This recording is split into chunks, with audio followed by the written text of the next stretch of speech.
IPUB e o FRJ, né? Se quiser comprar.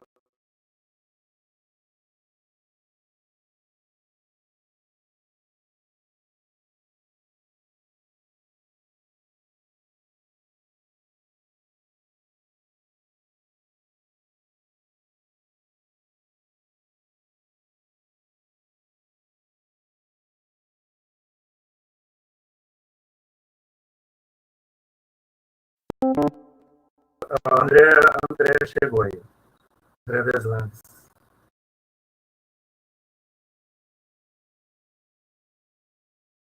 Ok, então tá tudo certo. Passei aqui, vou sair, tá? Vou ficar só aqui, acompanhando. Até já, Fábio. Eu também daqui a pouco a professora Lizzie aí falando.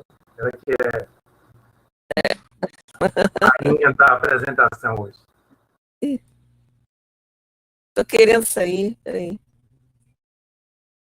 Tem um negócio aqui em cima que tá me atrapalhando. André tá aí. Ela entrou aqui, mas não apareceu aqui pra gente, né?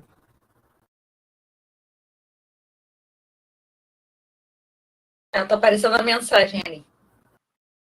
Ah, tá aqui, apareceu.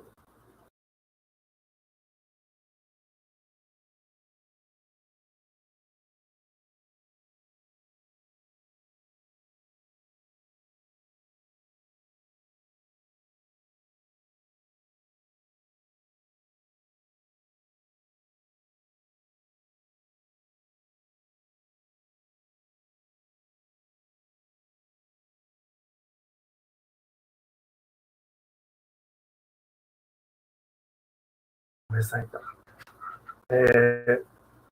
Bom dia a todos. Eu sou o Alexandre Valença, coordenador do Centro de Estudos. Hoje teremos a honra de ter conosco a professora Lisier Borba Teles, que é professora do Departamento de Psiquiatria da Universidade Federal do Rio Grande do Sul, coordenadora do Departamento de Ética e Psiquiatria Legal da Associação Brasileira de Psiquiatria e doutora em psiquiatria. Né? Eu vou ficar por aqui, porque senão vai passar o tempo, vou ficar só falando os títulos da professora Lisier. Mas agradecendo a professora Lisier pela presença e certamente hoje teremos uma palestra muito interessante, esperamos que haja uma boa discussão sobre o tema. Então, eu vou passar para a doutora Lisier. Obrigado, doutora Lisier.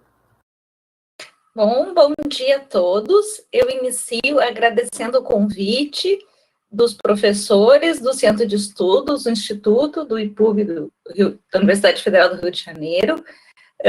É um prazer para mim estar aqui com vocês hoje. Quando o professor Alexandre me fez o convite, eu fiquei muito honrada, enfim, de poder manter esse contato, de poder estar aqui hoje, então, para poder dividir um pouco desse tema que nós temos estudado há aproximadamente 20 anos. Tá? O nosso foco hoje vai ser mais voltado para a violência doméstica nos tempos atuais, nos tempos da nossa pandemia, do Covid. Mas antes de chegar ao final, que é justamente esse tema, eu vou fazer uma revisão para vocês sobre algumas situações, tipo os conceitos, a epidemiologia do fenômeno da violência doméstica, quais são as formas mais comuns, alguns fatores de risco, a questão dos homicídios familiares, então eu entro propriamente nessas peculiaridades do momento atual da Covid. Vocês vão ver que durante a apresentação, em vários momentos, vai aparecer a imagem da Sagrada Família.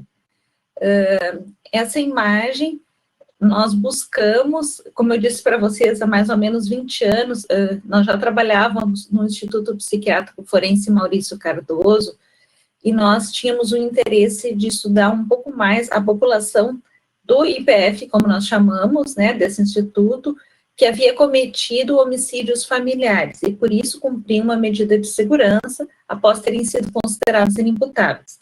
Então, nós começamos estudando essa população. E nós nos demos conta, né, que o fenômeno da violência doméstica, ele era muito maior do que a realidade de um hospital psiquiátrico forense. Era um fenômeno que acontecia em diferentes níveis sociais, né, e com pessoas ditas normais. Então, surgiu aí um grupo de estudos, que era ligado na época à Sociedade de Psiquiatria do Rio Grande do Sul, que hoje se chama PRS, e durante um período, então, nós começamos a vasculhar esse fenômeno extramuros, né, saindo, então, da realidade dos inimputáveis, para poder entender como é que isso funcionava na população em geral. E nós, de cara, percebemos que isso era um tema tabu, né, que falar de violência doméstica parecia um contrassenso, né, ainda existia muita negação a respeito de qualquer tipo de violência envolvendo as famílias. Aqui no Rio Grande do Sul, todo Natal, nós temos um grupo de supermercados que faz uma propaganda muito bonita, com imagens das famílias, enfim, aquele quadro muito idealizado, né? E é isso que a gente vê normalmente quando conversa com as pessoas, quando está em contato com os alunos, como se os lares, em geral, fossem só locais de afeto, de troca de conhecimento, enfim, né, um lugar só de, digamos assim, de saúde. Infelizmente, isso não é a realidade de todas as famílias, então nós trouxemos justamente a imagem da Sagrada Família, para tentar pensar um pouco sobre essas famílias e sobre esse dogma da violência doméstica. Eu começo trazendo para vocês um conceito sobre o que seria violência doméstica. É toda ação ou omissão que prejudica o bem-estar, a integridade física, psicológica, a liberdade e o direito ao pleno desenvolvimento de um membro da família. Ele pode ser cometido dentro e fora de casa, por qualquer integrante da família que esteja em relação de poder com a pessoa agredida. Essa palavra é a mais importante de todas, a questão do poder. Nós vamos ver isso em vários momentos durante a apresentação. Inclui também pessoas que não estão exercendo a função de pai ou mãe, mesmo, aliás, as pessoas que estão exercendo, mesmo sem laços de sangue. Então, aqueles, o namorado da mãe, né, o companheiro da mãe, a atual companheira do pai, também entram nesse rol. Estou me acostumando aqui com coisa. Qual seria a epidemiologia desse fenômeno? Nós sabemos que a violência doméstica é a forma de violência mais prevalente no mundo contra mulheres e crianças, embora muitas vezes ela seja invisível. Esse é um dado do Unicef. Mas existe uma diferença. Quando a gente pensa na população feminina, né, existe uma diferença em relação aos agressores. Embora a maior parte deles sejam provenientes da própria família, isso muda de acordo com a fase do ciclo vital da mulher. Na infância, até os 14 anos, essa violência vem predominantemente dos pais. No período fértil, essa violência vem do cônjuge, do namorado e principalmente do ex. Vocês vão ver que essa violência ela, existe durante o relacionamento, mas muitas vezes, mesmo com um relacionamento já finalizado, a violência não encerra, ela pode permanecer, inclusive com riscos para essa mulher. E a partir dos 60 anos, a violência, então, o agressor fica mais representado pelos próprios filhos. A epidemiologia, 1 em cada 3 mulheres já foi espancada, coagida ao sexo ou sofreu outra forma de maus tratos. Isso é uma estatística mundial. Aqui agora eu vou tocar num tema que é muito importante, que é a questão da subnotificação. Claro que nesse momento que nós estamos vivendo, com a questão do isolamento, com toda a proibição, com os medos, né, em relação ao contágio, essa pandemia, isso fica, digamos assim, potencializado. Mas na realidade do dia a dia comum, mesmo antes da nossa pandemia, já existia muita subnotificação. Porque, como vocês estão percebendo, isso é um delito, isso é uma violência praticada entre pessoas que têm laços, né? Que têm laços de amizade, têm laços de afeto, têm laços de confiança. tem interesses econômicos, né? Algumas vezes, para não dizer muitas vezes, esse agressor também é o provedor da casa. Então, as pessoas sentem muita vergonha, né? Sentem medo, então elas ficam com muita dificuldade de denunciar. E, infelizmente, né, os nossos colegas da saúde ainda também, digamos assim, fazem parte desse complô do silêncio, né? É muito mais frequente nós encontrarmos outro tipo de denúncia do que propriamente a denúncia da saúde. Isso começa a modificar, né, as pessoas agora já têm um pouco mais de coragem, enfim, de fazer as notificações, né, tem todo um regramento para isso, mas ainda temos muito a evoluir em relação às notificações. Quais seriam as formas mais comuns da violência doméstica? Eu trouxe aqui, normalmente, quando a gente fala em violência doméstica, normalmente se fala na violência física, na psicológica, na negligência, na violência sexual. A Lei Maria da Penha, que foi lançada, né, já há quase 14 anos, né, em 2006, ela trouxe também a questão da violência patrimonial e moral. Então, vamos ver um pouquinho mais delas. Violência física é o que nós percebemos com mais facilidade, né? E aquele famoso hematoma, é o olho roxo, né? São aquelas lesões de pele, enfim, as equimoses, que as pessoas conseguem visualizar. Muitas vezes a vítima tenta disfarçar, né? Tenta usar um óculos escuro, uma roupa de manga mais comprida, enfim, né? Mas se nós formos examinar, a gente consegue ver com mais facilidade. Algumas vezes isso chega, né, a arranhões, a cortes, a mesmo fraturas. A violência psicológica é toda aquela violência que ataca a autoestima, a identidade dessa pessoa, né, e vai culminar trazendo problemas para o desenvolvimento dela, inclusive emocional. Então, começam, né, com aquelas colocações, né, que eu não aprovo esse teu comportamento, né, eu não gostei daquilo que tu dissesse, eu não gostaria que tu te cortasse dessa forma. Geralmente, algumas colocações, digamos assim, no sentido de criticar, né, e, digamos assim, questionar o comportamento dessa pessoa para, no futuro, poder intimidar em relação a isso. A negligência, que é a omissão da responsabilidade de um ou mais membros. A gente, quando fala em negligência, pensa muito em relação a crianças, a filhos, enfim, né, mas tem também a negligência em relação a diferentes membros dessa família, inclusive os idosos. Nós vivemos um momento, né, em que, felizmente, a expectativa de vida no Brasil modificou, nós estamos podendo viver mais tempo nas diferentes regiões do nosso país, enfim, mas isso também trouxe alguns cuidados, uma demanda, digamos, de atenção que muitas famílias não estavam, digamos assim, esperando, né? E assim como às vezes tem dificuldade de assumir alguns cuidados em relação aos filhos, também em relação aos idosos.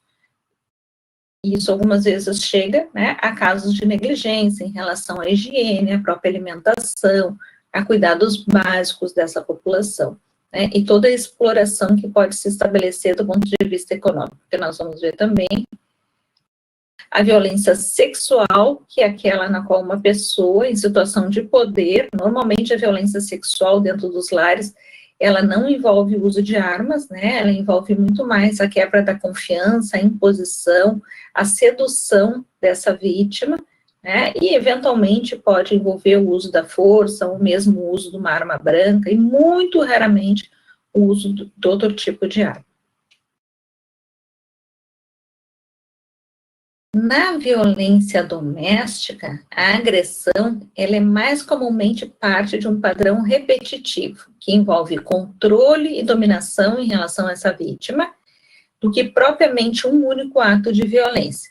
É frequente quando as pessoas chegam ao atendimento nas emergências, chegam nos nossos consultórios, ou mesmo chegam depois da prática de um ato criminoso, né, em que tem a dúvida em relação à imputabilidade, as pessoas vão ser periciadas em instituições como o Heitor Carrilho, o IPF aqui no Sul, né, os agressores costumam dizer que foi só naquele dia. Naquele dia havia tido um probleminha no trabalho, então eles ficaram nervosos, ou o time lá deles perdeu, ou eles estão com um problema econômico, né? Então, naquele dia, eles perderam a cabeça, eles tomaram um golinho de bebida, e aí chegaram em casa, e a casa estava uma bagunça, a janta não estava pronta, então eles perderam a cabeça e deram um empurrãozinho, né? Sempre, aqui no Sul, eles usam muito a questão do empurrãozinho, né? O empurrãozinho, às vezes, muitas vezes, resulta na morte, o famoso empurrãozinho, que eles dizem que, morreu porque era muito frágilzinha, voou longe. Então, sempre descreve, normalmente, o momento que aparece, né, o momento que essa realidade é desnudada, assim, que a justiça tem conhecimento. Mas se nós formos investigar com mais calma, nós vamos ver que isso vinha acontecendo há muito tempo, né, que começou lá com aqueles pequenos comentários, atacando a autoestima, tentando dominar, depois vieram as proibições, né, depois passou por uma, digamos assim, uma lesão física menor, e isso vai indo até podendo chegar no delito do feminicídio. Então, como eu estava dizendo, a violência ela tende a descrever uma escalada. Começa por agressões verbais, passa para física, às vezes sexuais também, pode atingir a ameaça de morte, né, e chegar ao homicídio dessa vítima. Eu vou passar algo que eu gosto muito de trabalhar com os nossos residentes lá do Hospital de Clínicas, que são os fatores de risco. Nós temos o serviço de consultoria da psiquiatria forense dentro do Hospital de Clínicas de Porto Alegre. E é muito frequente que algumas especialidades nos solicitem a avaliação de possíveis pessoas envolvidas em agressões e violências domésticas, tanto do agressor quanto da vítima, né? E aí eu trabalho muito com os residentes no sentido da gente poder uniformizar, né, alguns fatores de risco, ter consciente isso, para na hora de avaliar não esquecer de perguntar. O que nós consideramos fatores de risco?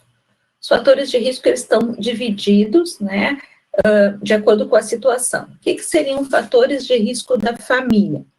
São famílias com uma estrutura de funcionamento fechada, aquelas famílias que não gostam, digamos assim, do convívio, né, do contato com outros membros, né, aqueles pais que têm muita dificuldade de permitir o ingresso de outras crianças na casa, que também não recebem visitas, que vivem de uma forma mais isolada.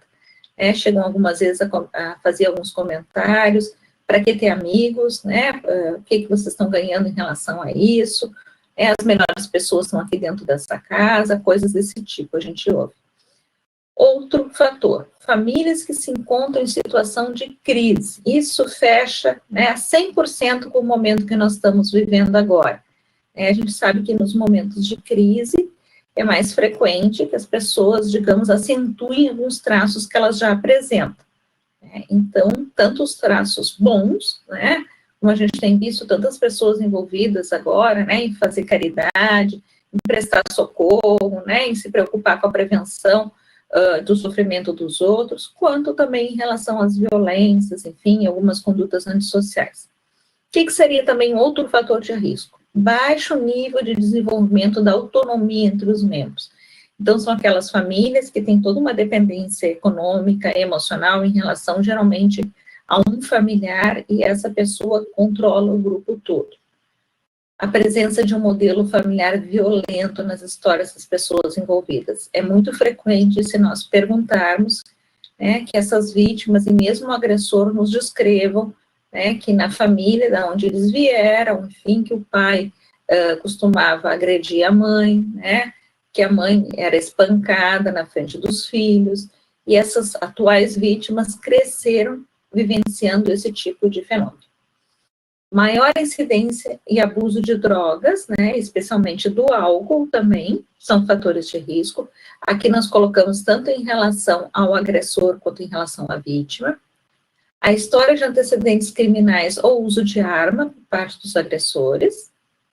O comprometimento psicológico ou psiquiátrico dos indivíduos, a gente sabe que muitas vezes isso vai aumentar a vulnerabilidade da vítima, né, e pode, em relação ao agressor também, se nós temos um transtorno de personalidade, como o professor Alexandre estava comentando um pouco antes, enfim, ou mesmo um quadro de psicose, ou aqueles comportamentos mais impulsivos, né? Tudo isso pode também facilitar a eclosão, algumas vezes, de violências muito graves. A dependência econômica, emocional e a baixa autoestima de parte de alguns membros, isso obviamente favorece, né, o controle e a dominação do agressor. Então, esses seriam alguns fatores para nós pensarmos quando a gente avalia risco de violência em família. Quais seriam os fatores da mulher, né? O que teria na mulher que pode, digamos, torná-la, digamos assim, ainda mais vulnerável? A mulher não casada juridicamente, a mulher separada, divorciada ou viúva. Não entendam isso como um conceito moral, né? Não é nada disso, né? Isso é um dado da literatura, que a gente sabe que nessas situações pode ainda aumentar a vulnerabilidade. A mulher grávida, né, infelizmente, esse tipo de violência não respeita a gravidez, não respeita o puerpério. Então, mulheres que vinham sendo vítimas de violência, a gente sabe que a violência conjugal, ela pode iniciar já no namoro, né, nos casais, começa sempre com aquela lua de mel, enfim, com a parte idealizada de um e do outro, né, na medida que isso evolui, em alguns casos, pode aparecer a questão da violência. Agora, aqui estou lembrando, né, vou fazer um pequeno comercial, esse ano no nosso Congresso Brasileiro, nós vamos trazer o professor Jorge Folino, da Argentina, que faz uma pesquisa na América Latina sobre esse tema, sobre a violência conjugal entre os namorados, né? Então, é algo bem importante, assim, convido a todos depois. A gravidez, então, ela não protege, ela não é um período de segurança para mulheres que já eram vítimas de violência. Mulheres com menor grau de instrução, com baixa renda familiar, com ausência de suporte social, mulheres que presenciaram violência intrafamiliar na infância, e o abuso de álcool e drogas, tanto por parte da vítima, né, como por parte também do parceiro.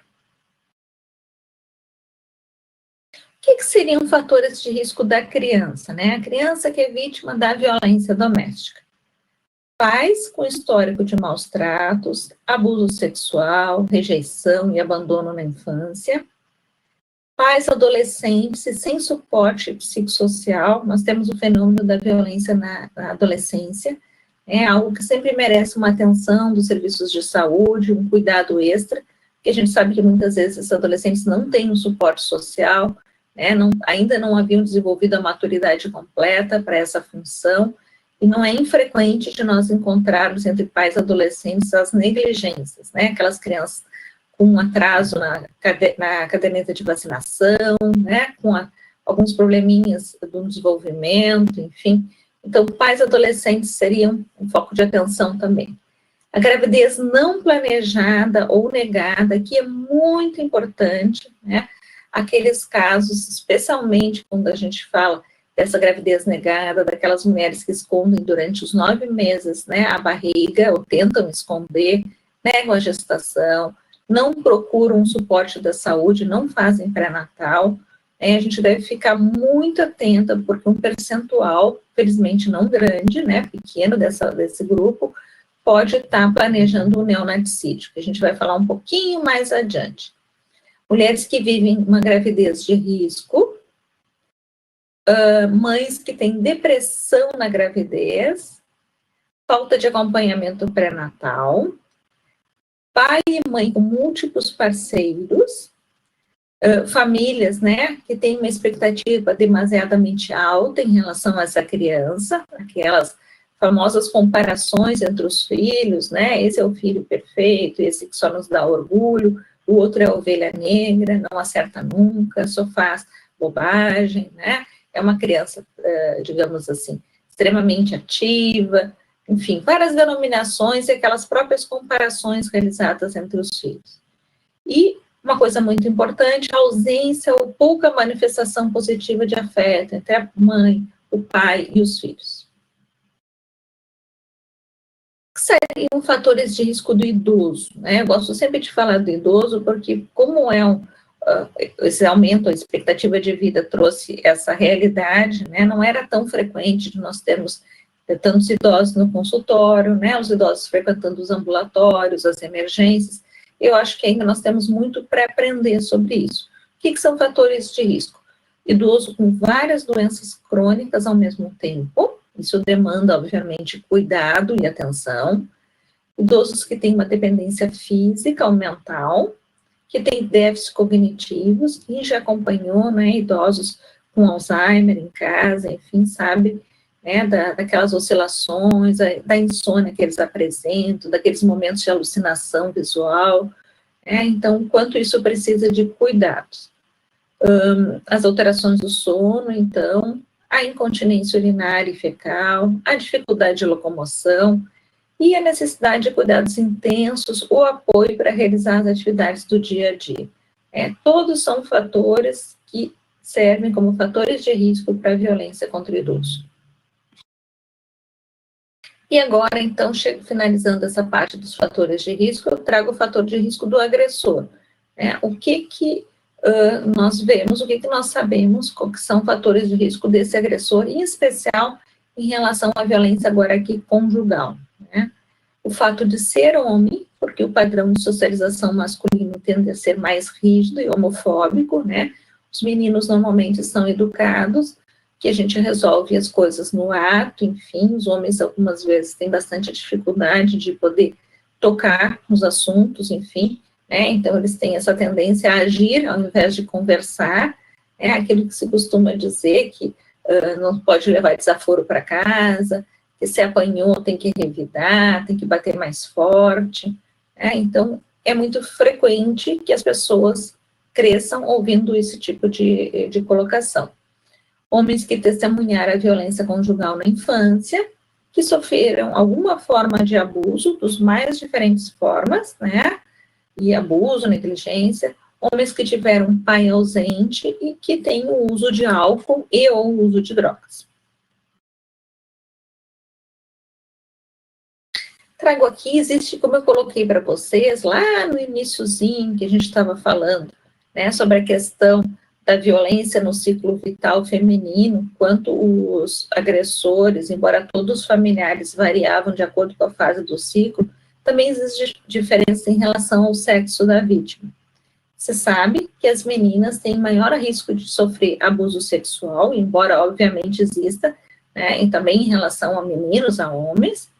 Meninas têm mais chance de negligência física e nutricional e de prostituição forçada. Já os meninos têm mais risco de sofrer o castigo físico grave, aqueles famosos casos que a gente vê na emergência, que os meninos ingressam com fraturas, enfim, e aí então são descritos, o acompanhante costuma dizer que ele é uma criança hiperativa, que não para nunca, aí se vai investigar, ver que essa criança tem diferentes fraturas, em diferentes fases de consolidação, aqueles bebezinhos que as famílias descrevem que eles se jogam do berço, crianças também, muitas vezes espancadas. Então, é importante a gente poder já, nesse momento, pensar em outras possibilidades. Na vida adulta, os homens têm mais probabilidade de serem vítimas de estranho, de serem mortos por estranhos. Se a gente pensar na população masculina jovem, especialmente de um estrato social um pouco mais desfavorecido, é provável que eles tenham sido mortos na rua, por grupos de extermínio, por questões de guerra de tráfico, por disputa de locais, enfim, pelo poder do tráfico. Já as mulheres têm uma chance muito maior de terem sido vitimizadas pelos próprios familiares, e se for durante o período de vida reprodutivo da mulher, geralmente pelo parceiro íntimo, pelo ex-marido, ex-namorado, enfim. Eu entro agora... me foi colocado que eu poderia ir conversando com vocês e que no final, então, a gente pararia, para trocar, enfim, para poder responder algumas perguntas. Então, a gente está entrando mais ou menos no segundo momento da nossa palestra, que é quando, digamos, essas violências evoluem de uma forma muito ruim e chegam ao homicídio familiar, tá? Existem muitos conceitos em relação aos homicídios familiares, mas eu trouxe pelo menos 4 para que a gente possa uniformizar. Um deles seria o faminicídio, que é o homicídio de múltiplos membros de uma mesma família. O outro seria o filicídio, que é o homicídio, no qual o assassino geralmente é ou o pai ou a mãe dessa vítima, e o infanticídio. O infanticídio, quando a gente fala no Brasil, né, o nosso Código Penal fala que o infanticídio seria matar sob a influência do estado puerperal o próprio filho durante o parto ou logo após. Tá? Esse período, ele não fica, como é que eu vou dizer, definido, né, concretamente, fica a ser interpretado. Se nós formos pegar a literatura internacional, geralmente o termo infanticídio é usado para a morte de uma criança no primeiro ano de vida. Então, mundialmente falando, esse período fica melhor definido como o primeiro ano de vida. E o neonaticídio seria a morte da criança nas primeiras 24 horas de vida. Tá? Vamos ver um pouquinho com mais detalhes isso. Eu comentei com o professor Alexandre, que eu acho que esse é um tema que o professor Alexandre gosta bastante de estudar, que está preparando algumas pesquisas, alguns artigos, né? E eu também, assim como a professora Alcina, nós gostamos bastante desse tema. Então, eu, na verdade, quando eu fiz a apresentação, eu fiz ela muito longa, ela tinha 80 e poucos slides, né? E aí eu me dei conta que não ia ser possível, né? Que vocês iam ficar cansados, enfim, de tanta informação teórica, que então valeria a pena a gente reduzir um pouco. E eu tive que cortar alguns slides dos homicídios familiares, mas a gente depois vai poder trocar no final, daí conversar um pouco melhor. Começo falando, então, sobre a questão dos filicídios, né? O filicídio, a gente sabe que 44% dos homicídios contra a criança ocorrem no âmbito doméstico. Nós aqui no Rio Grande do Sul, nas últimas 2 semanas, né, o nosso noticiário está sendo dividido entre o Covid, a crise social aqui do Sul, enfim, a crise econômica, e a questão de um filicídio que aconteceu numa cidadezinha no interior do nosso estado, né, onde uma mãe é assassina confessa de uma criança. Então, tem toda uma investigação ainda não acabada em relação a esse homicídio, a forma como aconteceu, e é muito frequente os delegados, assim como quando acontece de uma mulher desaparecer, né, de que os delegados de polícia, na investigação, eles imediatamente chamem para serem ouvidos os esposos, né. Quando acontece o desaparecimento de uma criança e o homicídio de uma criança, é muito frequente também que eles ouçam os pais, né, já que esses índices são bastante altos. Se sabe que 10% da síndrome de morte súbita de bebês também corresponde a homicídio. E o assassinato de bebês nas primeiras 24 horas, então, como a gente viu antes, naquele conceito de neonaticídio, é quase sempre praticado pela mãe, não tendo diferença em relação ao sexo. Obviamente, isso na maior parte das culturas, né? Algumas culturas ainda têm mais dificuldade com a questão feminina e esses índices aumentam. Eu trouxe uma classificação, né, em relação ao nosso Código Penal, como é que ele trata a questão dos maus tratos e do homicídio dos filhos, né? Então, nós temos o artigo 123, que seria o infanticídio, que, como eu falei antes, seria matar sob a influência do estado puerperal o próprio filho, durante o parto ou logo após. O homicídio, né, que seria o homicídio do filho, mas daí, então, não no período puerperal. O aborto, provocado pela gestante, a exposição ou abandono de recém-nascidos. Nós temos lá no IPF algumas perícias, né, de mães que simplesmente abandonaram o bebezinho, que tiveram a gravidez escondida, naquela forma que a gente descreveu, né, não fizeram pré-natal, depois, no momento do parto, combinaram com alguma amiga de ter esse parto num local mais afastado, e assim que a criança nasceu, abandonaram a criança, né, à própria sorte, assim, que resultou, obviamente, na morte desse recém-nascido. E nós temos um caso mais dantesco de uma mãe que largou um bebê, né, num local abandonado, onde tinham 5 cães, e essa criança foi absolutamente destroçada, assim, é uma das perícias que nós fizemos. Outra situação seria simplesmente os maus tratos. Quem pratica o filicídio? Como muitos homicídios, algumas vezes, são dantescos, né, nos causam muito rechaço, a gente tem muita dificuldade de aceitar esse tipo de comportamento. Muitas vezes a gente costuma, então, atribuir isso à doença mental. Só uma pessoa muito doente, muito perversa, muito má, poderia fazer ter esse tipo de comportamento. Eu trouxe aqui algumas figurinhas, né, para vocês, de casos da vida real, tirando a Medeia ali, né, mas casos da vida real de pessoas, de pais, de madrastas, enfim, envolvidas, né, com esse triste fenômeno do filicídio. Então, a primeira coisa que nós sempre costumamos pensar é que não existe um único perfil, né? Não existe um único tipo de funcionamento que determine aquela conduta filicida. E filicídio não é sinônimo de doença mental, embora, em alguns casos, pessoas com retardo mental grave, com quadros psicóticos durante um delírio, né, ou algumas pessoas com transtornos graves de personalidade, que agem de uma forma impulsiva, possam praticar esse tipo de delito. É importante que a gente saiba que o universo do filicídio é muito maior do que o da doença mental.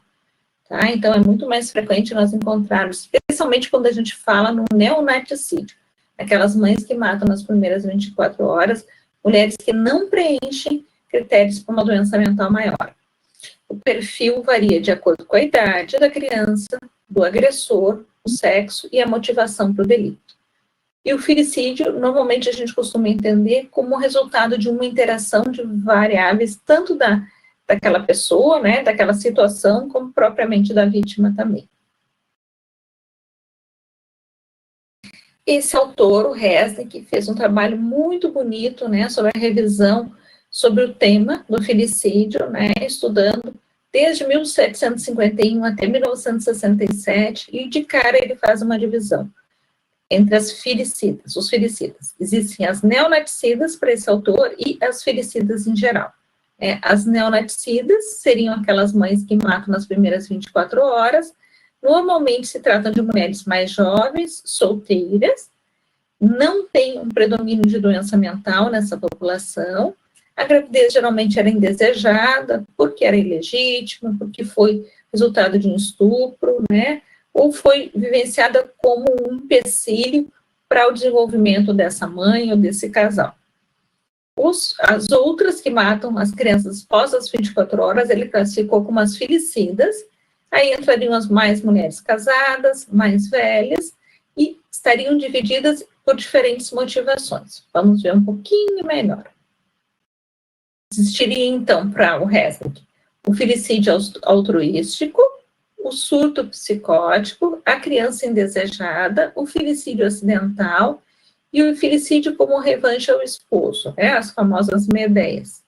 O altruísticos entrariam aqui aquelas mães, né, que não querendo o sofrimento da criança, né, porque elas têm um quadro de uma depressão grave, imaginam que o mundo seja só sofrimento, enfim, para abreviar o sofrimento dessa criança, então elas precipitam, né, a morte delas. O filicídio do surto psicótico seriam aquelas mulheres que, durante um surto psicótico, matam os filhos, né, geralmente com uma ideação relacionada com o que a gente chama de nexo causal, com esses sintomas psicóticos. Eu estou me lembrando aqui de uma mãe que trabalhava como babá durante o dia.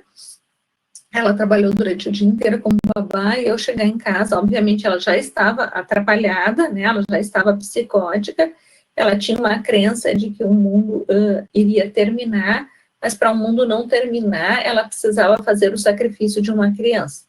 Né? Aí, dessa forma, Jeová iria salvar a terra. Então, o que ela fez? Ela chegou em casa e ela eviscerou, né, o abdômen do filho.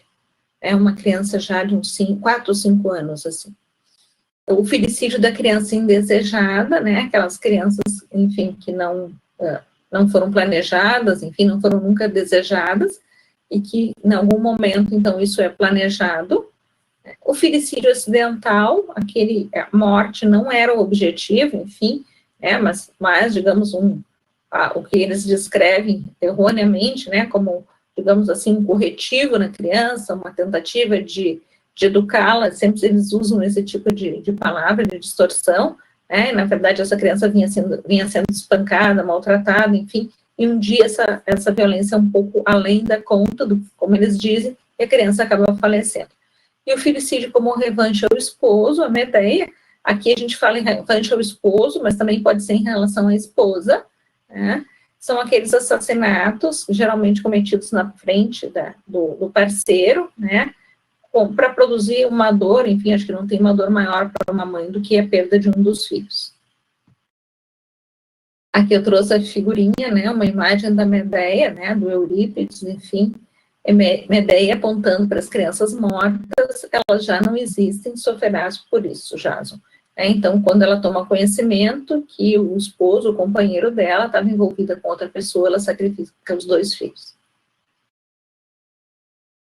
As neonaticidas, né, a professora Alexandre tem um trabalho muito bonito sobre os neonaticidas, enfim, eu trouxe aqui uma revisão só para assinalar, porque algumas vezes é difícil a gente poder aceitar esse tipo de coisa, né, e principalmente quando a gente pensa em termos de infanticídio, né, quando a gente está avaliando, então, essas mulheres que mataram nas primeiras 24 horas, né, e que estariam sob a influência do estado puerperal, a gente tem que avaliar com muita cautela isso, né, porque muitas vezes esse homicídio já vinha sendo planejado muito antes do estado puerperal, muito antes desse momento do fato, essa criança já tinha uma morte decretada. Então, eram mulheres que viviam uma gestação não desejada, né, mantiveram um segredo, uma negação dessa gravidez, são jovens, geralmente, mais imaturas, não são casadas, não realizaram pré-natal, não planejam o nascimento, né, ou cuidados com essa criança, o único planejamento que elas têm é quando chegar o momento, isso vai ser feito de uma forma escondida, elas não vão até um hospital, não vão buscar esse tipo de ajuda, porque o destino dessa criança já está determinado, né. E existe uma relutância da justiça em condená-las. A gente sabe que dos poucos momentos que o Código Penal favorece a mulher, né, entre aspas, é esse.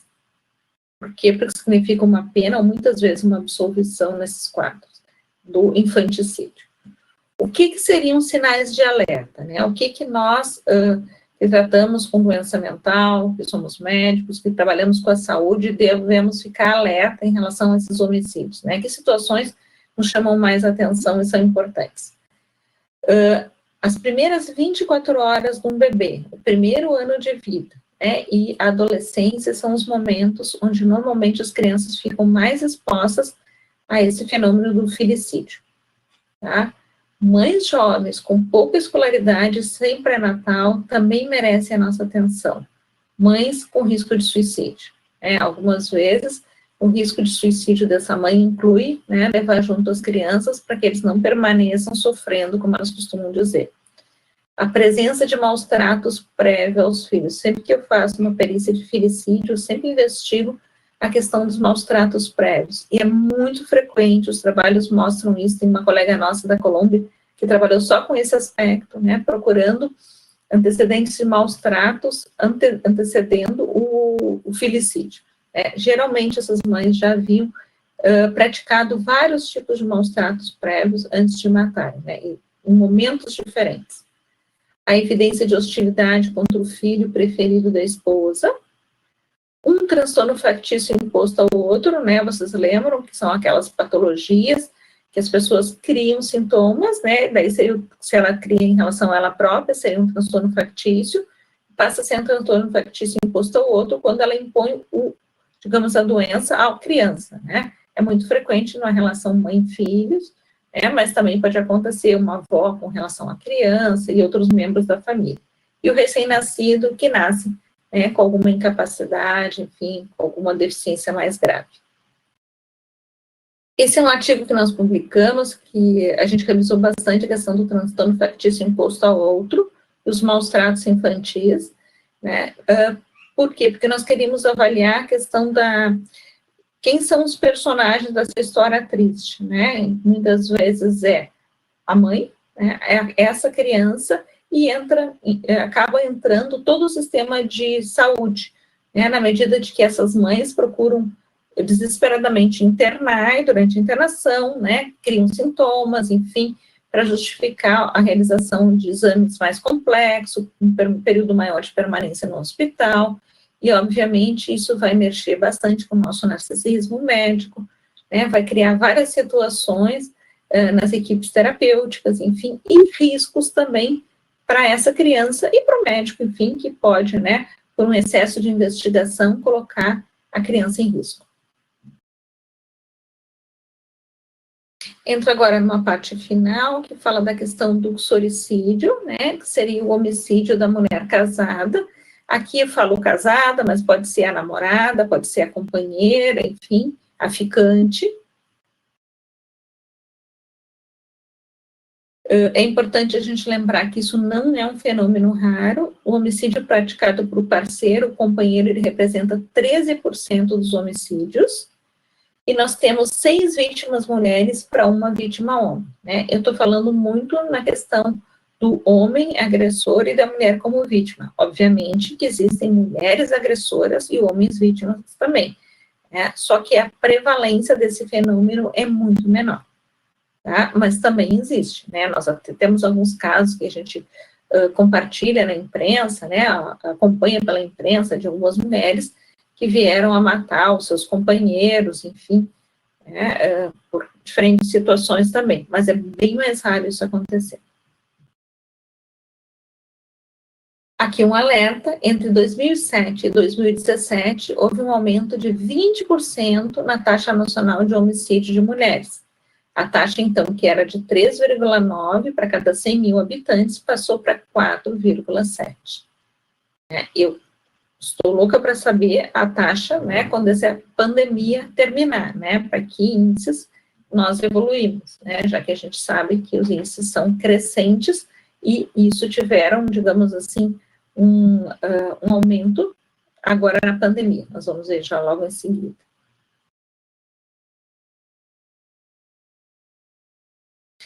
Assim como os outros, na maior parte dos casos, né, o uxoricídio não se trata de um ato impulsivo, isolado, né, assim como em relação a outras violências domésticas. O agressor, quando ele é pego, ele costuma dizer que foi só naquele dia, que nunca houve história de violência, que não havia brigas, enfim, que foi só naquele dia que ele perdeu a cabeça. Mas a gente, se for investigar com calma, vai ver que não é só naquele dia, que isso foi uma violência crescente. Quase nunca o uxoricídio é produzido por homens qualificados como doentes mentais. Ele é elaborado de uma forma premeditada e é o resultado de uma agressividade crescente, né, contra essa mulher. Esse é um lembrete, né? Até bons anos atrás eu ainda tinha uma fantasia de que as mulheres, durante a gravidez, elas ficavam protegidas, né, da violência doméstica, até que eu comecei a periciar alguns casos, e depois, num congresso, havia um simpósio só sobre violência e homicídio de gestantes, e as implicações disso depois também no puerpério, né, e a violência também no puerpério. E aí nós resolvemos publicar, então, um caso de violência grave contra uma gestante, um rapaz jovem, enfim, com características narcísicas bem importantes, que manteve em cárcere privado a sua companheira grávida, né? Depois, ele não podendo controlar a sua impulsividade, a sua agressividade, ele quebrou um vidro da casa, ele passou a cortar essa moça, né? E, bom, foi feita uma negociação durante muitas horas do dia com ele com a polícia, enfim, finalmente ele liberou a moça, enfim, e depois nós tivemos que realizar a perícia dele, né, e ele realmente apresentava, assim, um transtorno narcisista bem importante, assim, né, sem nenhuma crítica. Durante o processo aconteceu algo que a gente observa muito, até um tempo atrás isso apareceu na imprensa, claro que numa situação de um artista, enfim, que estava vivenciando a mesma situação. Essa moça, para salvá-lo, depois eles fazem as pazes, e ela, para salvá-lo, ela resolve assumir a culpa, dizendo que ela provocou aquele tipo de violência. Ela havia dito para ele que ela iria trabalhar, então ele ficou transtornado com aquela informação. Ela não teve, digamos assim, um cuidado de contar de uma forma adequada. Então, ela faz uma carta contando isso, né, e tentando tirar a culpa de cima dele. Essa moça e o próprio agressor, eles tinham um nível de formação, digamos assim, muito baixa, muito pequena, né, e a carta era uma carta com português muito bem redigido, assim, com português muito correto, né, com os tempos verbais adequadamente colocados, enfim. Era claramente uma carta que havia sido ditada para essa moça, enfim, estava no processo. Mas isso a gente vê, né, em diferentes níveis, estratos sociais, enfim, como esse que está na imprensa também, uma carta muito parecida. Aqui as leis, né, que nos ajudam muito nessa questão da violência, a lei da Maria da Penha, né, a Maria da Penha sofreu, na verdade, 2 tentativas de assassinato pelo marido, um casal de professores universitários, tanto ela, né, quanto o esposo eram professores universitários, enfim, essa violência vinha evoluindo, né, e culminou nessas 2 tentativas.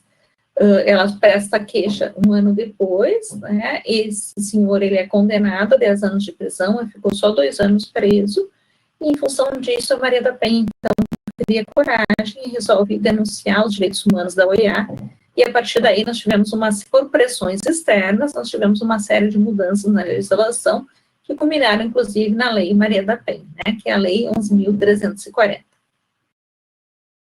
Essa lei é muito importante, né, porque ela, digamos, não só assinala, né, mas ela cria uma série de, digamos, de regramentos, né, o atendimento dessas vítimas, enfim, e para conceituar também esses tipos de violência, quem está envolvido, né, que tipo de relacionamento existia antes.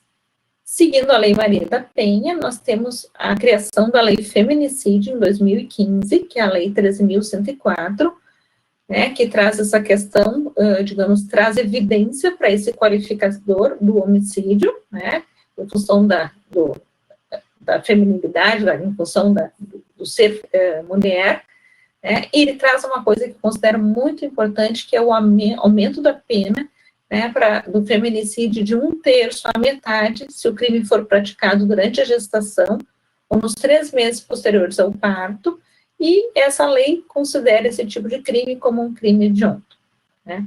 E eu acho que mais do que qualquer um desses achados, o fato, digamos, de batizar, nós temos uma lei que batiza esse tipo de fenômeno de violência, isso dá muita, digamos assim, notoriedade para esse fato também, né, é mais um fato, digamos assim, que contribui, né, para chamar atenção sobre esse fenômeno.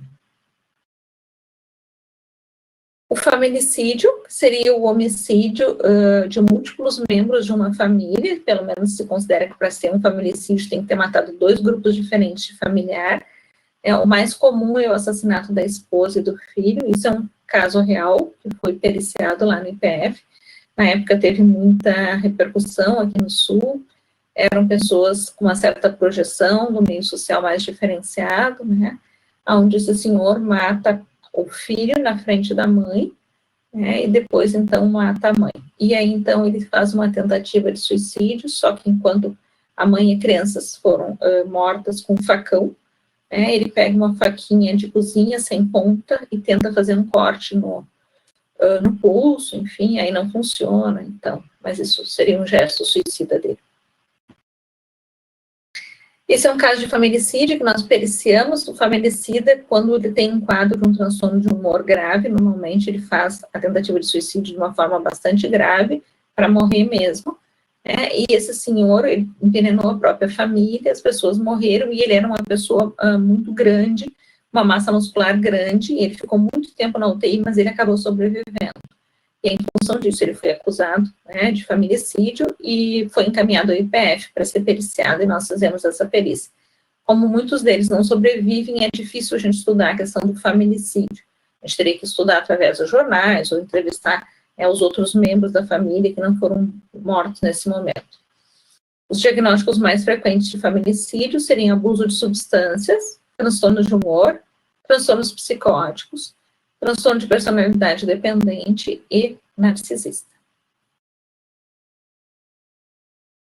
Agora, entrando um pouco, então, né, no nosso tema da violência doméstica em tempos de Covid, eu achei que era importante a gente fazer essa revisão geral para nós situarmos exatamente a questão da violência doméstica, né, e podermos entender quanto isso fica gravado nesse momento de isolamento, e nesse momento que todos nós temos que administrar uma série de conflitos, né, de incertezas, enfim, até quando isso vai, né, nós vamos ser contaminados, não vamos ser, as pessoas que a gente gosta vão sofrer com isso, né, será que nós vamos estar vivos quando tudo acabar? Enfim, uma série de situações, as preocupações econômicas, né, como é que vai ficar a situação econômica, os empregos, né, e a gente vendo as pessoas próximas também com todo esse sofrimento. Então, assim, são muitos fatores associados, muitas vezes, a uma violência que já existia. Esse é um artigo que nós tivemos o prazer de realizar, o professor Alexandre Valença, a professora Alcina Barros, o Antônio Geraldo, né, é um artigo do nosso Departamento de Ética e Psiquiatria Legal da Associação Brasileira de Psiquiatria, onde nós, preocupados com essa realidade, né, resolvemos, então, estudar a respeito desse tema e revisar o que estava acontecendo no Brasil nesse momento. Assim como esse, existe uma série de outros artigos que estão em fase também de publicação, que vão tratar desse tema, sobre a questão, especialmente do Covid, implicações deles para quem tem transtorno de personalidade, esquizofrenia e algumas outras patologias. O que é importante a gente saber da violência doméstica em tempos de pandemia? Primeiro, né, nós ainda não temos os números finais, porque nós estamos vivendo esse triste fenômeno, né, isso varia de país e de região para região, né, em alguns países europeus, enfim, na China, isso já está numa outra fase, aqui no Brasil, mesmo dentro do Brasil, nós temos fases diferentes, alguns estados já estão com essa situação um pouco mais controlada, né, outros menos, como, por exemplo, nós aqui no Sul, com toda a questão do frio, ainda nem chegamos no nosso ápice, né, e nossos índices já estão bastante importantes, bastante assustadores. Mas o que a gente sabe em relação à violência doméstica?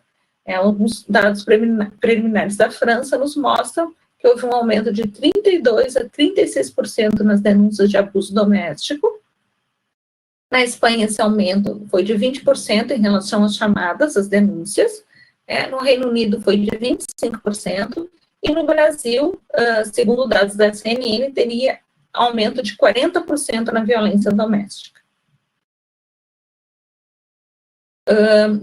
Através do estudo de outros fenômenos, né, de igual intensidade, enfim, que causaram um grande impacto, né, sejam fenômenos naturais, vulcões, terremotos, enfim, né, outras pestes, outras pandemias, enfim, né, se sabe que a violência familiar, ela tende a aumentar durante todo o período, né, desse fenômeno, e, infelizmente, ela persiste após o fenômeno passado, né.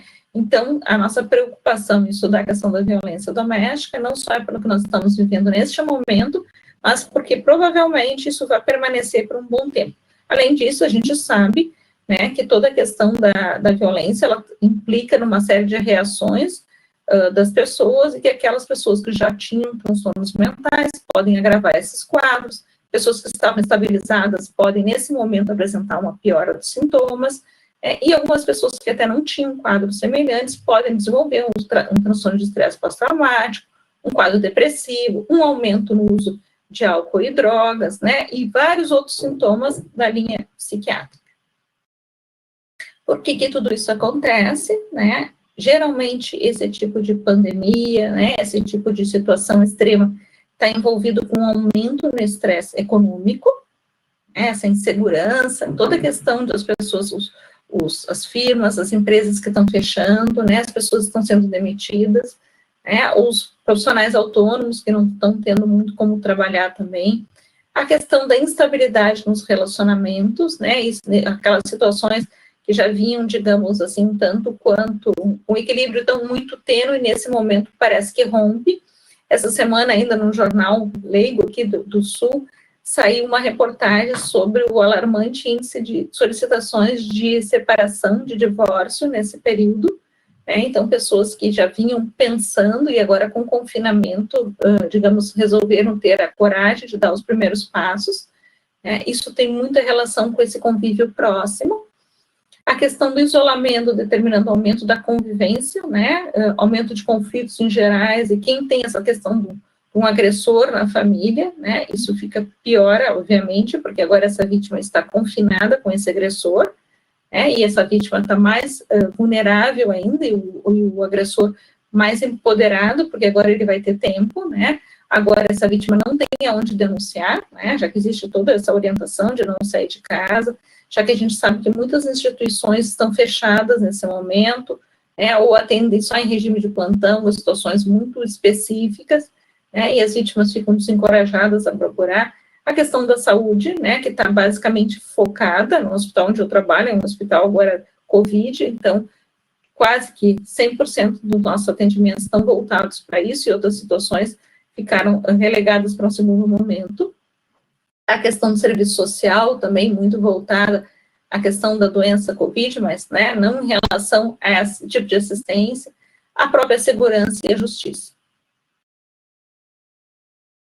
Um fenômeno muito importante quando se fala de violência doméstica é a questão do álcool e drogas, né, relacionado. Em tempos de pandemia, isso fica ainda mais acentuado, porque a gente sabe que com a pandemia houve um aumento do índice de vendas de álcool, né? A vendas de drogas fica um pouco mais difícil, porque tudo isso é clandestino, então é mais difícil de nós termos esse controle, né?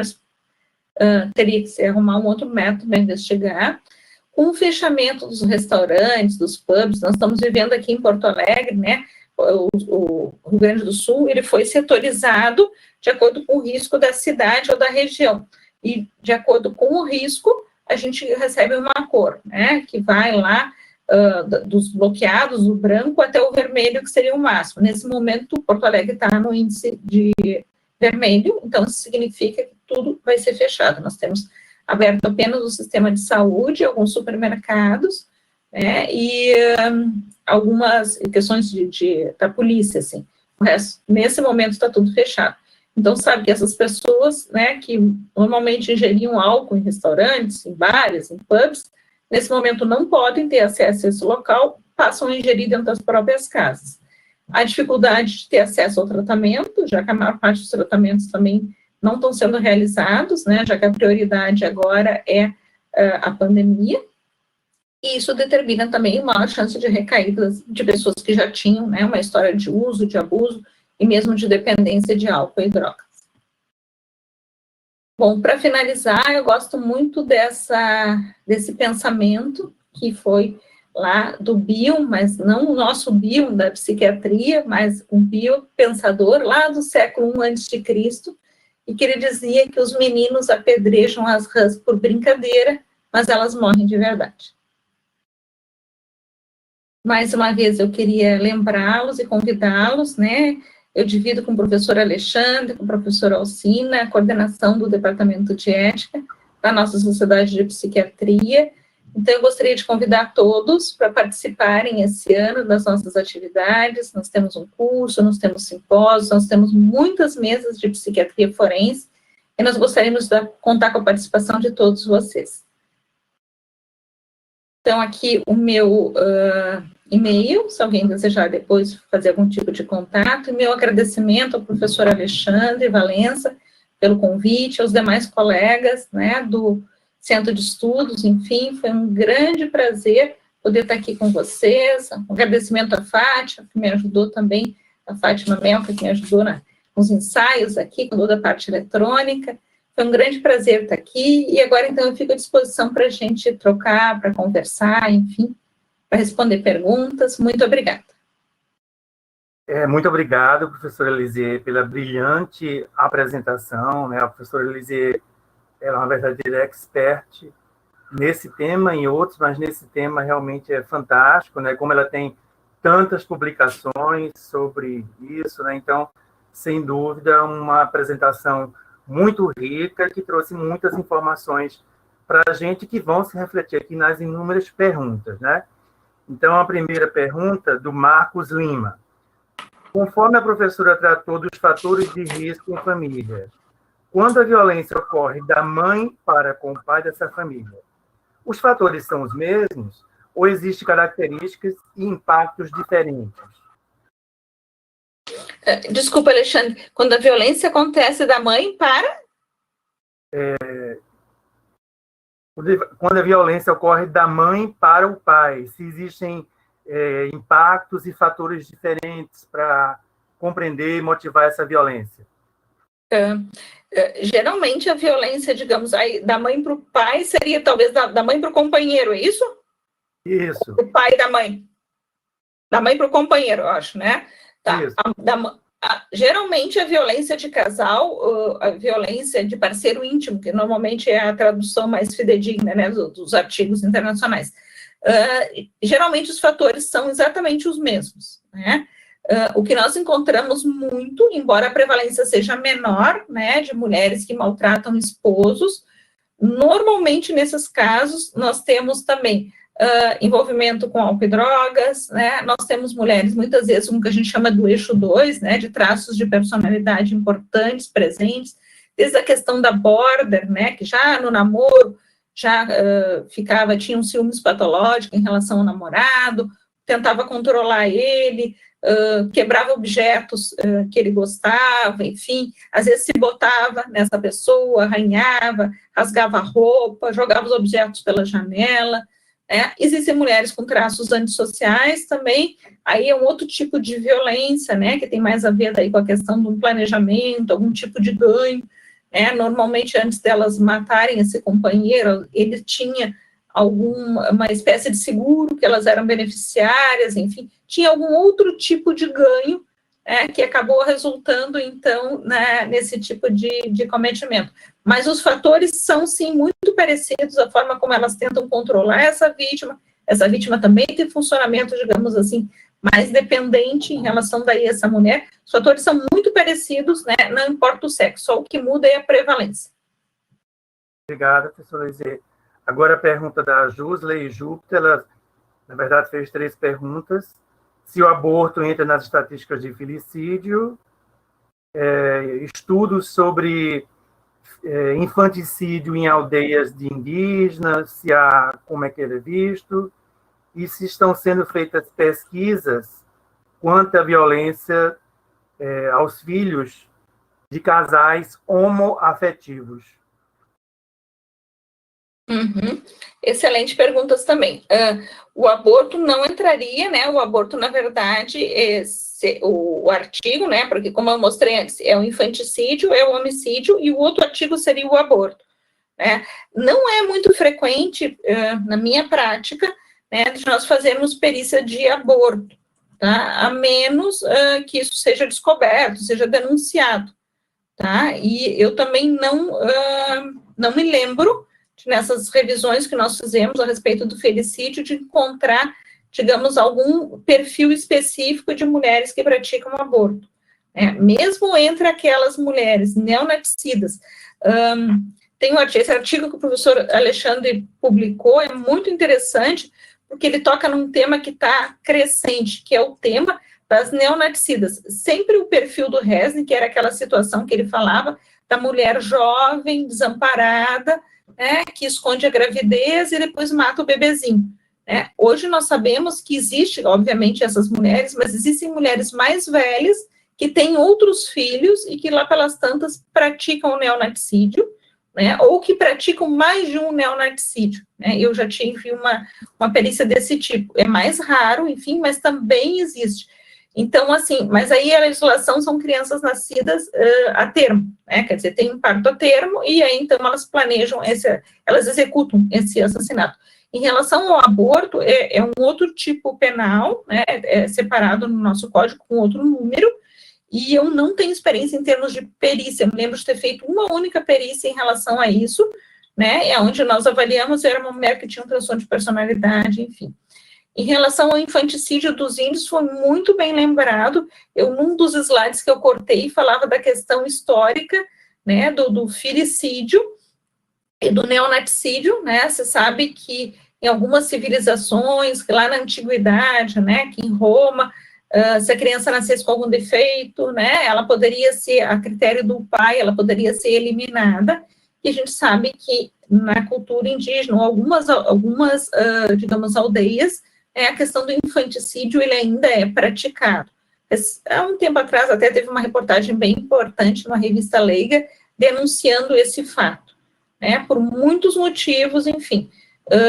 Eu não tenho experiência com homicídio, com neonaticídio, né, ou mesmo com filicídio de índios, o que eu sei são só dados da literatura, tá? E a pesquisa em casais homoafetivos, eu nunca li nada a respeito disso, né, não sei se isso, não imagino que tenha uma prevalência importante sobre esse fato, né, embora ainda seja, digamos assim, algo um pouco novo, né, mas os estudos mostram, a princípio, que tudo ok, nada, digamos assim, não se esperaria alguma coisa diferente. Mas como qualquer outro tipo de casal, né, imagino que de acordo com a personalidade, com o funcionamento, com as histórias prévias de cada um, possam existir, eventualmente, algumas violências domésticas.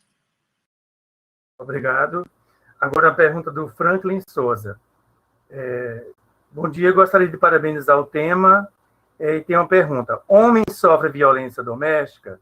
Como um homem sofre violência doméstica? E como fazer caso o homem esteja nessa situação? Sim, homem sofre violência doméstica. Eu acho que a questão do tabu em relação ao homem é pior, né? Se as mulheres têm vergonha de denunciar, têm medo, né? Os homens muitas vezes têm mais vergonha de denunciar isso por questões culturais, né? Porque imagina um homem que apanha de uma mulher ou que é, digamos, vítima de alguma forma de violência dentro da casa, né? Isso culturalmente seria algo, digamos assim, mais difícil de ser aceito. E é bem interessante agora, nesses novos artigos que estão surgindo em relação à questão da violência doméstica nos tempos de Covid, tem uma pesquisadora que ela diz que ela tem muito interesse em pesquisar como a gente está, infelizmente, observando, né, esse aumento das demissões, as dificuldades econômicas, tem uma prevalência alta de homens sendo demitidos, né? Então, provavelmente vem aí alguma inversão de papéis, talvez aquele homem, o provedor da casa, agora talvez fique numa posição, pelo menos economicamente, mais dependente dessa mulher, se é que a mulher também não vai ser demitida, né? E que forma isso iria impactar nessa realidade da violência doméstica? Será que ao homem ser demitido, enfim, né, e a mulher então ficar mais empoderada, isso poderia ter alguma representação? É um questionamento para a gente pensar, mas sim, homem sofre violência doméstica, né? Homem tem os mesmos direitos de fazer a denúncia, mas eu acho que por questões culturais, aí eles ainda têm muito mais dificuldade. Eu me lembro de ter atendido um caso de consultório em psicoterapia, que veio por outro motivo, e durante a psicoterapia demorou muito até ele ter coragem de falar sobre esse tema, a gente começou a trabalhar sobre esse tema, enfim, mas era tudo muito voltado em relação a culpas, em relação à vergonha, e assim como existe na relação onde a mulher é vítima, existia aquele ciclo da violência, né? Então, acontecia uma violência mais grave, aí depois tinha toda uma reaproximação, aquele período da lua de mel, as juras, que tudo não fica bem, né? Que as coisas iam se resolver logo, e aí, então, retomavam a relação, e aí, a partir daí, passava um tempo, mais uma outra agressão, mais uma outra violência grave, isso se perpetuando. Então, existem mecanismos de defesa muito parecidos. Ok, obrigado. Pergunta da Vera Maria. Em sua opinião, por que tanta violência em relação à mulher? Seria a estrutura de nossa cultura machista? Por que esse ódio? Sim, eu acho que tem, como eu coloquei antes, tem muito mais a violência contra a mulher, tem muito mais relação com questões culturais do que com qualquer doença mental. Muito raro a gente encontrar pessoas que fechem mesmo um diagnóstico de doença mental. Claro, se a pessoa tiver traços antissociais, se ela for um psicopata, ela vai ter uma crueldadezinha em relação ao parceiro, né? Vai ter uma exploração, um parasitismo, sim, vai causar mal. Mas a maior parte desses homens que agridem as esposas, que exploram, que controlam, né, eles não preenchem critérios para uma doença mental. Existe muito mais essa questão cultural, né, deles terem crescido nessa questão machista, né, nessa questão de que o homem detém o poder, né, de que o homem é o grande provedor, enfim, de que isso até nos nossos códigos, até recentemente, né, a mulher devia submissão aos homens, toda a questão da infidelidade, né, ficava justificada se o homem fosse um bom provedor, E a gente até hoje vê isso quando faz a perícia, né, e a gente vê, às vezes, um caso de uxoricídio, né, de feminicídio, de que o homem matou a mulher, e ele vem com uma lista de vizinhos que atestam que ele era um bom vizinho, que ele sempre foi uma pessoa educada, que ele nunca deixou faltar nada em casa, né, como se isso fosse um atenuante, assim, porque nas legislações anteriores, né, isso era ser uma boa pessoa, e se focava muito mais na personalidade da pessoa do que propriamente no ato, tentando desviar um pouco. Então, assim, essa questão, sim, tem características culturais machistas muito importantes, mas ela existe em todas as culturas. Algumas culturas onde a desigualdade de poder, de saber, de poder, enfim, das mulheres é maior, isso obviamente fica acentuado. Obrigado, Suízia. Agora tem outra pergunta da Renata Silva. É sobre o uso de tecnologia, que existe alguns aplicativos que a pessoa aperta e aí o botão faz um aviso ao Central de Atendimento à Mulher, e ela quer saber como você acha que a tecnologia pode auxiliar na redução da violência doméstica e que se existem estratégias que o Brasil está adotando para, enfim, diminuir e proteger as vítimas de violência doméstica. Excelente pergunta, eu havia esquecido de falar sobre isso, especialmente nesses tempos até entrar a pandemia, né, o que acontecia? As vítimas eram encorajadas a buscar os locais de saúde, comunicarem, os locais de saúde ajudarem elas nesses encaminhamentos, ajudarem elas na denúncia, no caso, de se detectar que isso realmente estava acontecendo, ou se tinha uma suspeita grave, de que isso pudesse estar acontecendo, eram orientadas a buscar a delegacia da mulher, aquelas cidades que possuem o Ministério Público, enfim, os locais onde elas pudessem fazer o primeiro registro, Com agora a pandemia, com toda essa orientação de não sair de casa, ou evite sair de casa, com o medo que as pessoas têm de se contagiarem, com o fechamento de vários locais, então, estão sendo criados outras formas de denúncia, que vão desde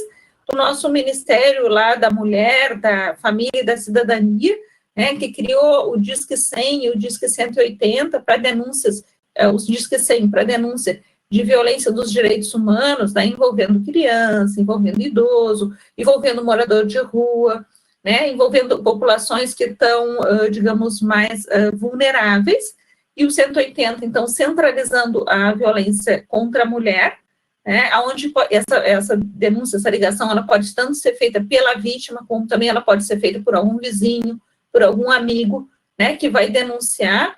Então, desde a questão, digamos, do governo, participando disso, até as iniciativas, digamos assim, de pequenos empresários, da sociedade, que eu acho que nesse momento estão mais mobilizadas.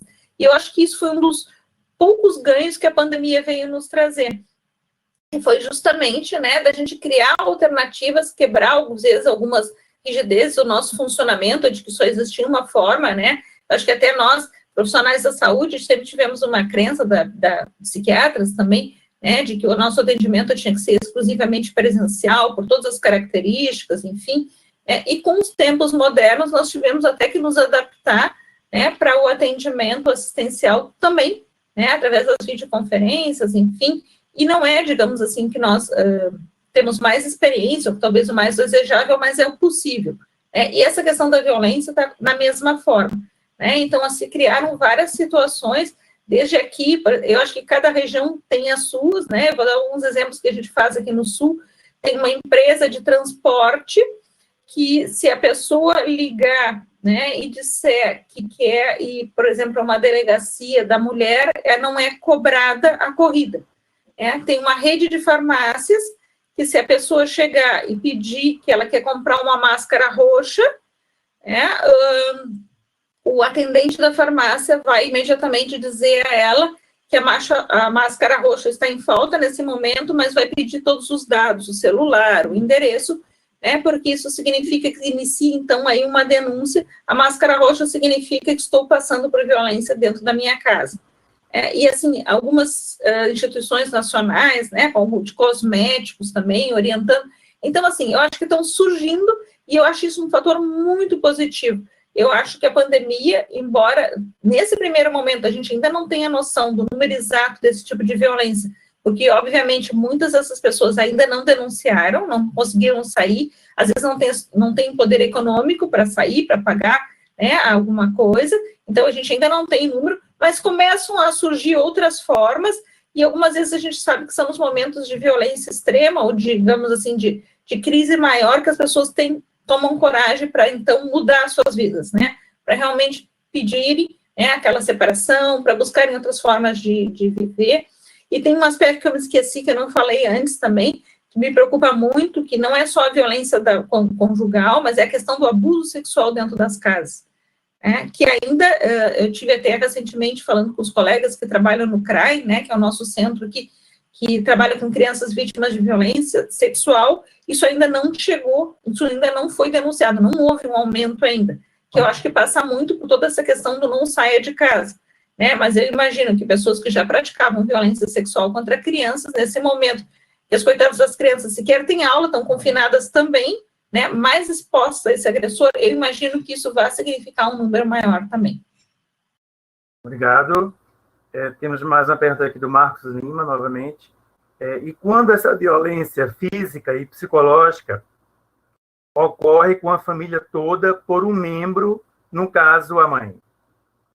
Esse ato se refere à história dessa mulher? Sim. Uhum. Isso também não é tão infrequente, né? Que essa violência, além do esposo, quer dizer que esse controle, que é aquilo que a gente descreveu em relação ao homem, possa ser exercido em relação às mulheres. Uma mulher exercer esse tipo de controle, né? Que não só subjuga, digamos assim, ataca, né, o bem-estar, a autoestima desse companheiro, mas também dos seus filhos, né? Quando a gente passa a atacar o outro, né, deixá-lo mais vulnerável, mais fácil fica da gente manejar essa pessoa e controlar ela. Sim, existem também casos, né, de situações extremas em relação às mulheres também. E volto a dizer, o funcionamento, nesse caso, não teria tanta relação com o machismo, teria mais relação com a personalidade dessa mulher, né? Essa necessidade de controle, enfim. Quem sabe ela também já vivenciou algo semelhante, ela está identificada com um pai agressor ou com uma mãe agressora também, enfim, né? Não é o fato de... isso não está restrito a um único sexo. Eu falei mais em relação aos homens, porque sabe-se que a prevalência é maior. Ok. Acho que é uma última pergunta. Quais seriam, da Jusley Júpiter, quais seriam as estratégias para conscientizar a mulher de que ela está sofrendo violência doméstica? Acho que a pergunta é bem colocada, né? Muito bem, excelente. Porque o que acontece, né? Normalmente essas vítimas demoram um tempo até conseguirem se identificar com esse sofrimento, né? Elas, muito frequentemente, têm culpas, né? Elas acham realmente que elas não fizeram, elas demoraram para fazer a janta, que elas salgaram a comida, que elas não estão tão dedicadas, né? Enfim, ou elas acham que foi só aquele dia que ele realmente chegou nervoso, que as coisas vão modificar, né? Que homem é assim mesmo. Então, assim, tem várias racionalizações, né? Uma negação bem importante, até que isso vai aumentando em intensidade, e acaba, muitas vezes, combinando uma situação violenta mais grave, ou, eventualmente, essa violência envolve os filhos. É um dos momentos que as mulheres conseguem quebrar essa negação, quando elas veem a violência sendo passada para os filhos, né? O que nós poderíamos fazer?